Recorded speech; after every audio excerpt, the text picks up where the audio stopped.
Count it up, count it up, count it up.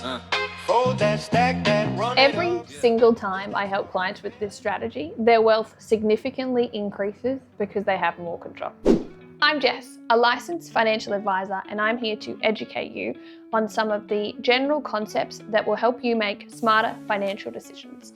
Because quite frankly, they didn't teach this shit in school. This is called general advice, which means we're not taking into account your precise needs, but we are going to look at how all the pieces fit together, and you can consider how that applies to your circumstances. Stick with me to the end and you'll find out how to have more control and clarity over your cash flow. This isn't about budgeting per se, it's about how you segment and allocate your cash flow to actually feel like you're moving the dial in a positive way. Most people receive their pay into one account, generally one account through the household, and then they pay all their bills out of that one account. And all they see is what's left over at the end of the day. The problem with that is, as you start to get pay rises, you get more successful, you get bonuses, you receive an inheritance, you're washing all this money through the one account and the transparency starts to disappear. It also means that you feel like you're okay and you're actually earning more money, but you've got nothing to show for it. This is how I like to help clients segment their cash flow to be more in control. Let's map it out. Let's assume we get $10,000 a month, tax-free, so after tax, into our bank account. We should then direct that to multiple different accounts. First cab off the rank, let's pay our home loan, please. Secondly, we should have a different account for our bills. Bills are things outside of your loan, cost of living, groceries, rates, electricity, fuel, for example. In addition to that, I like to have an entertainment account. Entertainment is things like going out for drinks with your friends, going out for dinner with your friends, going to the movies, anything that you like to do that's in addition to those bills and just general spending like coffees and bits and pieces. The reason I like to have a separate entertainment account is if you're directing a regular amount every pay, so we get our 10 grand, we've sent money to our loan, we send money to our bills account to cover the bills, we also then allocate an amount to entertainment. If it comes time to go out with our friends or to go out for dinner, and you've got $50 in there, but you need $200 you're budgeting for that night, we can't go. If you budgeted $200 for that night, but you've only been putting away enough to accumulate $50, we can't go. Or we need to think about what else am I willing to give up in order to have this night out. Sometimes it means, hey, I've got a savings account, which is another smart strategy. Allocate a regular amount to savings every pay.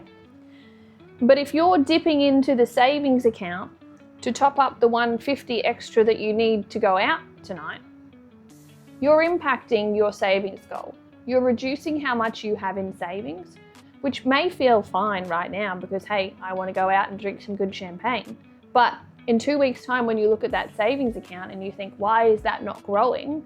If you're consistently dipping into the savings, you're not actually getting ahead.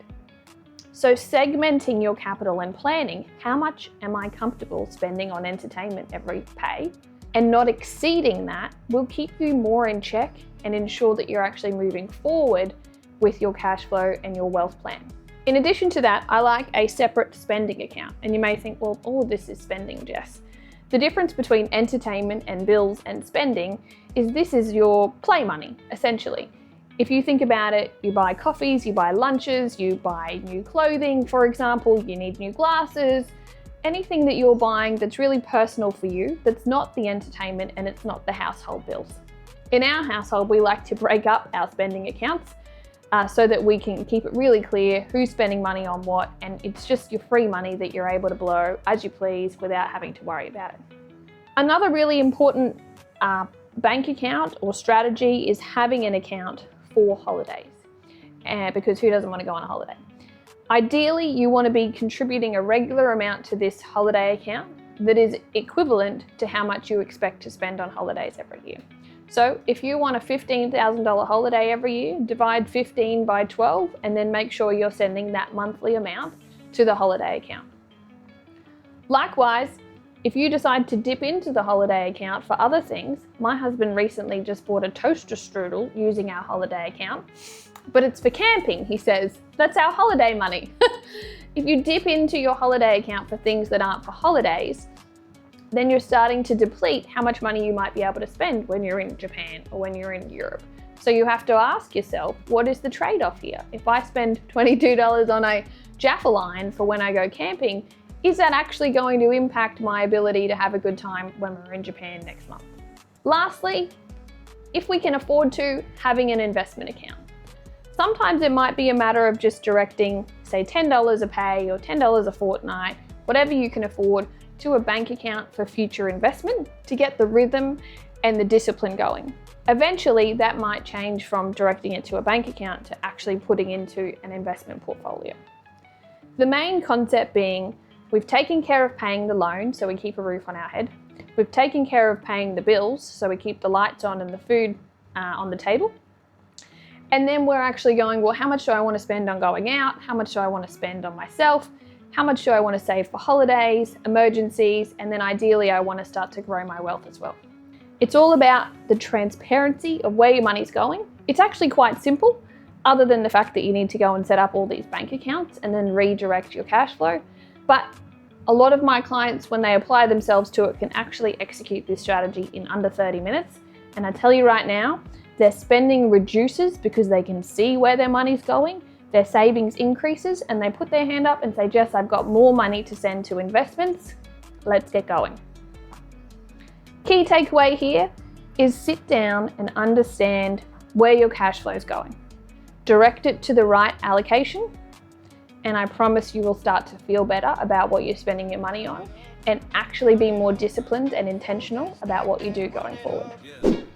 Applying these concepts, that's how you get wealth without the worry. Used to flip coins in a busted jar. Now I tap phones, watch it hit my card. Same old hoodie, but the fit hit hard, cause the tag paid off by the 16 bars. I don't brag, I just balance the books. Turn late night, side eyes to executive.